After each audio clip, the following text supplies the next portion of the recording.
আসসালামু আলাইকুম ওয়া রাহমাতুল্লাহি ওয়া বারাকাতুহু। আপনি কি জানেন কুরআনের সবচেয়ে বড় সূরাটি আমাদের জীবনের প্রতিটি ক্ষেত্রের জন্য এক অপূর্ব গাইডলাইন। এমনকি এই সূরায় একটি গরুর কাহিনীও বলা হয়েছে। কিন্তু কেন? আজ আমাদের জন্য অনেক বড় শিক্ষা বহন করে। আজকে জানব সূরা আল বাকারার সংক্ষিপ্ত একটি পরিচিতি। বাকারা শব্দের অর্থ গরু।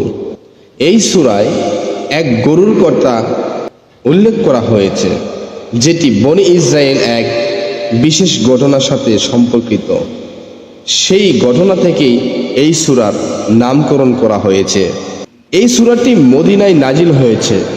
এটি ইসলামী সমাজ গঠনের মূল ভিত্তি হিসেবে নাজিল হয়। এখানে মুসলমানদের জন্য আইন কানুন, নৈতিকতা, লেনদেন, বিবাহ বিচার, জিহাদ, রোজা, হজ অর্থাৎ দিন ও দুনিয়ার সব দিক সম্পর্কে নির্দেশনা দেওয়া হয়েছে। এই সূরাটির আয়াত সংখ্যা হলো 286 এবং রুকু সংখ্যা হলো 40টি, সাজদা সংখ্যা 1টি, যা 206 নম্বর আয়াতে।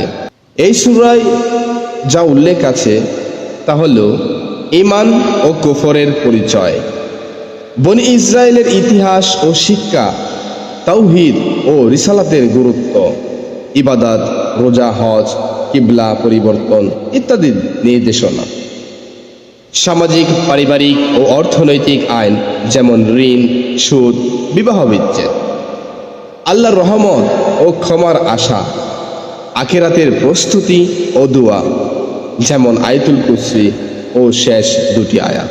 এটি কোরআনের সবচেয়ে বড় সূরা।